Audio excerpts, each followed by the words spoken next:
membacakan hasil dan pembahasan dari pengujian website Bengkulu yang telah saya lakukan.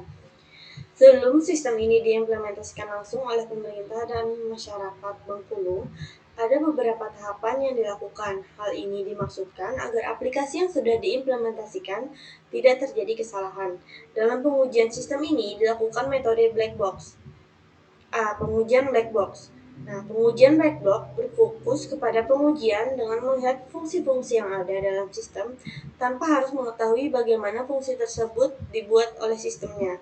Pada sistem ini, merujuk pada fungsi-fungsi yang dimiliki, kemudian membandingkan hasil keluaran sistem dengan hasil yang diharapkan.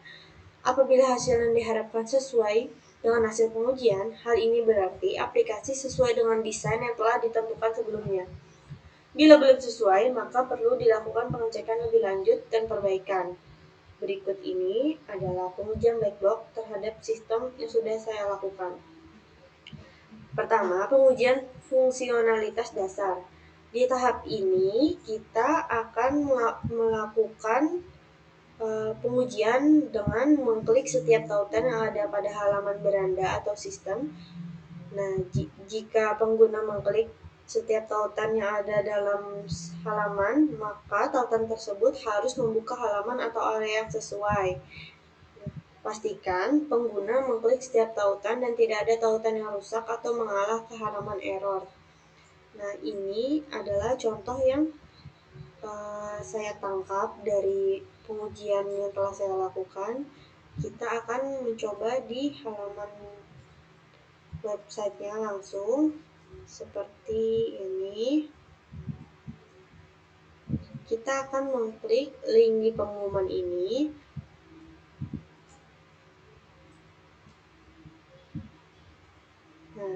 Maka sesuai ya, tadi di luar linknya merupakan judul ini dan ini merupakan benar sesuai yang ada di luar. Kemudian kita klik artikel Istana Berbatik. Hasil yang keluar juga sesuai.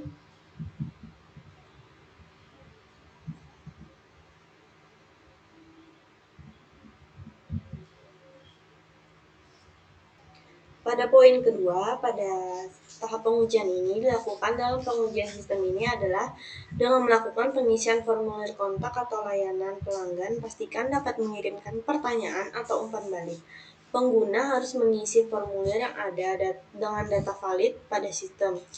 Jika pengguna mengisi formulir, maka formulir harus dapat diisi dengan lancar dan mengizinkan pengguna untuk mengirim pertanyaan atau umpan balik. Di sini saya hanya menangkap gambar alamat dan kontak yang berada di dalam website itu terletak di paling bawah. Di sini mungkin kita bisa mengirimkan pesan ke emailnya admin bengkuluprof.go.id. Begini. Kemudian 2 ada pengujian navigasi. Pada tahap pengujian ini dilakukan oleh pengguna dalam pengujian ini adalah mengklik tautan dan menu navigasi untuk beralih antar halaman. Pengguna dianjurkan untuk mencatat waktu. Seperti ini. Di sini jika pengguna mengklik tautan dan menu navigasi untuk beralih halaman, maka tautan navigasi antar halaman harus konsisten dan responsif. Kita akan coba secara real apakah dia konsisten. Kita coba dari beranda ke pengumuman.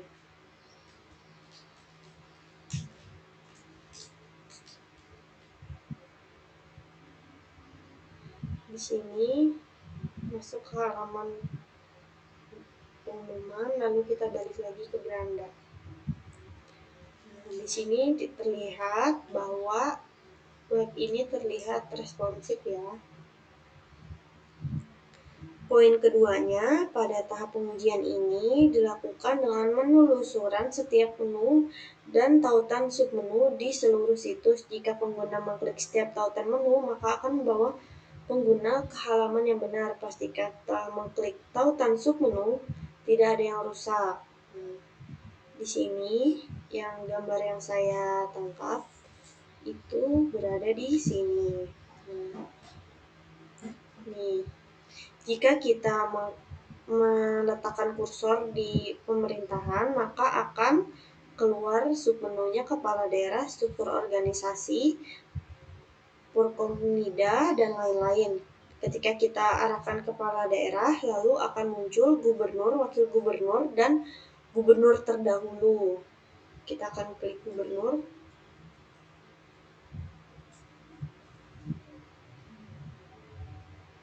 Nah, di sini muncul biodata dari gubernurnya.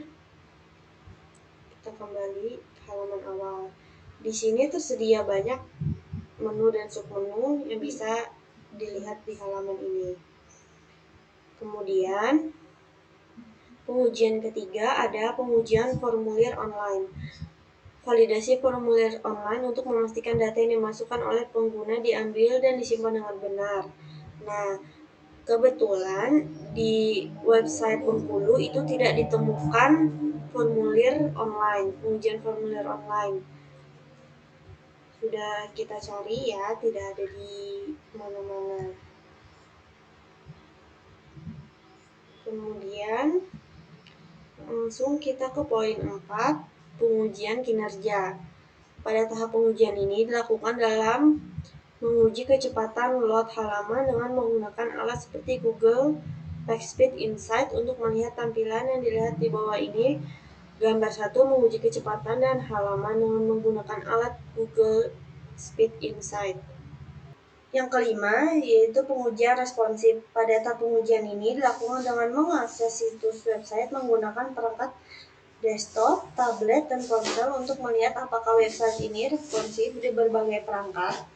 Desain yang adaptif situs ini secara otomatis menyesuaikan tata letak, ukuran teks, dan elemen-elemen lain agar tetap mudah diakses dan dinavigasi tanpa kehilangan fungsionalitas, menjadikan pengguna dapat dengan nyaman menjelajahi situs tanpa memandang perangkat yang digunakan.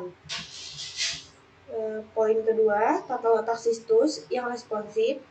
Nah, di sini saya mencoba menangkap layar dengan menggunakan ponsel, di sini tablet, dan di sini menggunakan desktop. Bisa dilihat ya, ketiganya responsif di berbagai perangkat, menyesuaikan dengan bentuknya. Yang keenam, pengujian hak akses. Pengujian hak akses dilakukan untuk memastikan bahwa sistem dan aplikasi hanya memberikan akses kepada pengguna atau entitas yang seharusnya memiliki hak tersebut.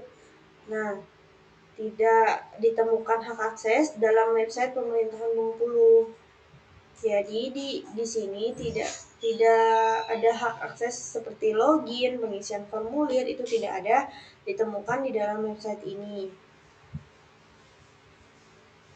Jadi kita lanjut ke ketujuh, pengujian pencarian. Pada tahap pengujian ini dilakukan oleh pengguna dalam menguji sistem ini adalah dengan memastikan hasilnya akurat dan relevan. Pengguna mencari dengan menggunakan kata kunci umum dan khusus untuk melihat tampilan hasil dari pencarian tersebut. Nah, di gambar 1 saya mencari dengan kata kunci umum kelapa sawit, dan pada gambar 2 saya menggunakan kata kunci khusus seperti objek wisata di Bengkulu. Dua-duanya keluar dengan pencarian yang sesuai. Nah, di sini ini di nomor ke-8, pengujian kompatibilitas browser.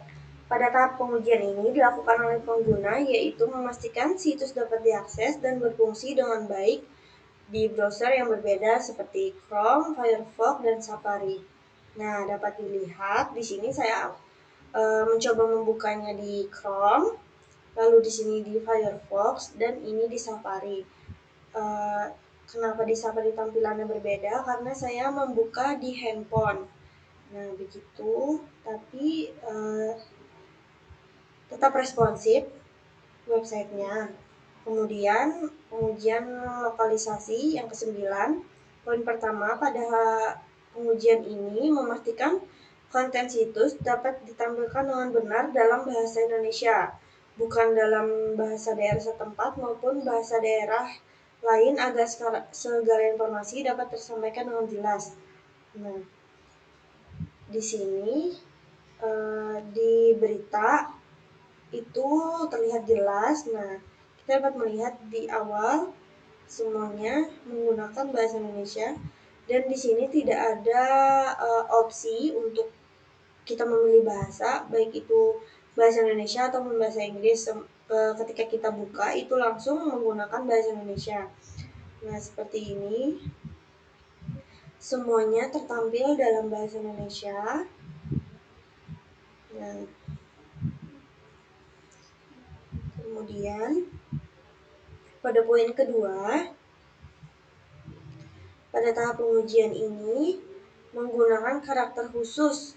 Seperti di sini saya menguji dengan menggunakan tanda slash atau format tanggal sesuai dengan konversi lokal. Nah, di sini saya menggunakan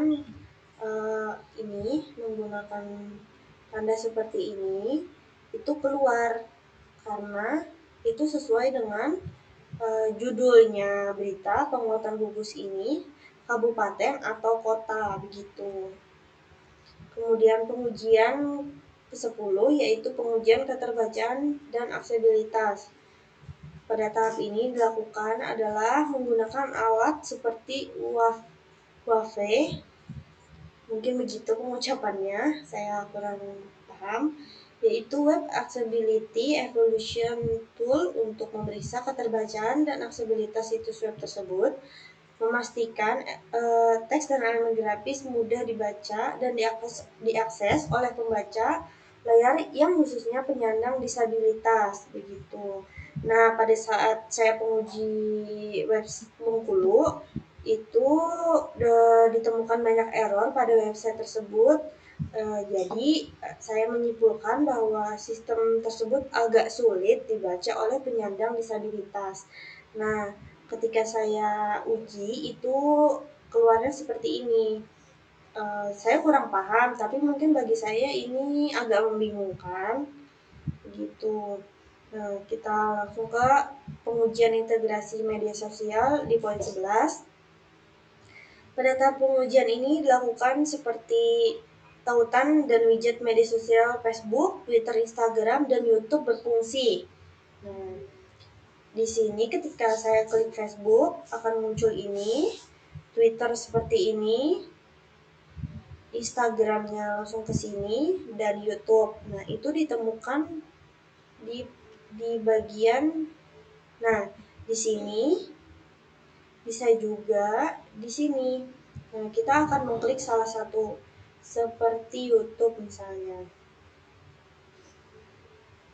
Nah, itu langsung terkoneksi dengan media center Provinsi Bengkulu.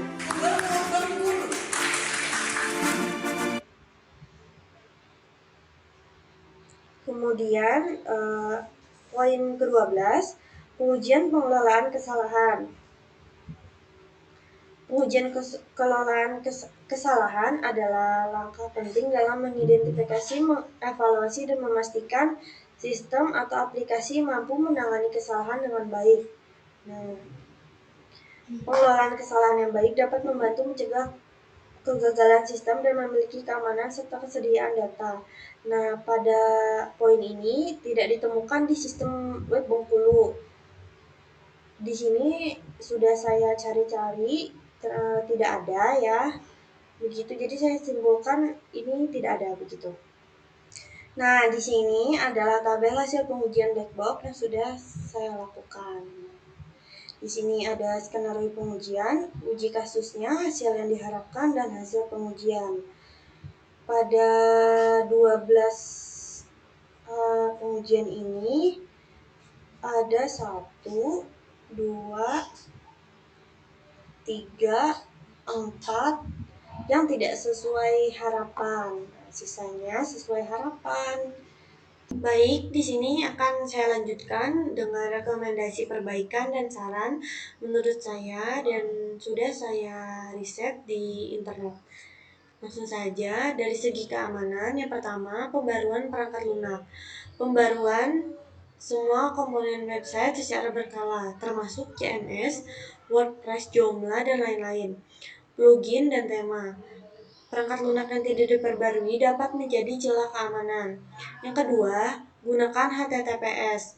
Aktifkan SSL atau TLS untuk menggunakan protokol HTTPS. Ini tidak hanya mengamankan transfer data antara server dan pengguna, tetapi juga meningkatkan kepercayaan pengunjung website. Yang ketiga, yaitu firewall dan keamanan jaringan. Konfigurasi firewall di tingkat server dan jaringan untuk memblokir akses yang tidak diizinkan. Atur aturan firewall dengan hati-hati dan sesuaikan dengan kebutuhan spesifik website. Yang keempat, ada pemantauan keamanan. Gunakan pemantauan keamanan atau layanan keamanan website untuk mendeteksi dan merespon aktivitas mencurigakan atau serangan potensial. Yang kelima, pengelolaan kata sandi yang kuat. Berlakukan kebijakan kata sandi yang kuat untuk semua akun pengguna. Gunakan kombinasi huruf besar, huruf kecil, angka, dan karakter khusus. Pertimbangkan penggunaan autentifikasi 2 faktor untuk tingkatkan keamanan tambahan. Yang keenam, backup rutin. Tetapkan jadwal rutin untuk melakukan backup data website termasuk basis data maksudnya, dan file-file penting. Pastikan backup dapat diakses dan dipulihkan dengan mudah. Yang ketujuh, ada input validation. Validasi semua input dari pengguna untuk mencegah serangan injeksi. Pastikan bahwa input yang diterima adalah sesuai dengan format yang diharapkan. Yang kedelapan, ada otorisasi yang tepat. Tentukan hak akses yang sesuai untuk setiap pengguna dan peran dalam sistem. Batasi akses ke fitur dan data yang hanya untuk diperlukan. Kita lanjutkan dari segi fungsionalitas. Yang pertama, optimalkan kinerja. Gunakan alat seperti Google Speed. Kita lanjutkan dari segi fungsionalitas. Yang pertama, yaitu optimalkan kinerja. Seperti menggunakan alat Google Speed Insight untuk mengidentifikasi dan memperbaiki masalah kinerja. Kompres gambar, minifikasi file CSS atau JS, dan implementasikan teknik caching. Yang kedua, responsif dan ramah pengguna. Pastikan desain website responsif agar pengguna dapat dengan mudah mengakses dan berinteraksi dengan konten di berbagai perangkat. Yang ketiga, yaitu uji fungsionalitas cross-browser. Uji website di berbagai browser seperti Chrome, Firefox, Safari, Edge, dan lain-lain untuk memastikan konsistensi dan fungsionalitas di seluruh platform. Yang keempat, ada SEO friendly. Gunakan meta tag yang relevan, judul yang sesuai, dan deskripsi yang menarik untuk meningkatkan visibilitas website pada mesin pencari. Yang kelima, pantauan kinerja. Gunakan alat pemantau kinerja seperti Google Analytics atau tools khusus untuk melacak perilaku pengguna, sumber lalu lintas, dan performa halaman. Yang keenam, peningkatan pengalaman pengguna. Sederhanakan navigasi, tingkatkan tata letak, dan pastikan konten mudah dicari. Pertimbangkan untuk menyediakan konten yang personalisasi, maksudnya sesuai dengan preferensi pengguna. Yang ketujuh, formulir dan interaksi pengguna. Pastikan formulir dan elemen interaktif lainnya berfungsi dengan baik. Berikan umpan balik yang jelas saat pengguna berinteraksi dengan website. Yang terakhir, sertifikat keamanan dan privasi. Pastikan website mematuhi standar keamanan dan privasi. Tambahkan segel keamanan dan informasi privasi di tempat yang terlihat. Ya, sekian saran dan masukan yang bisa saya berikan. Terima kasih.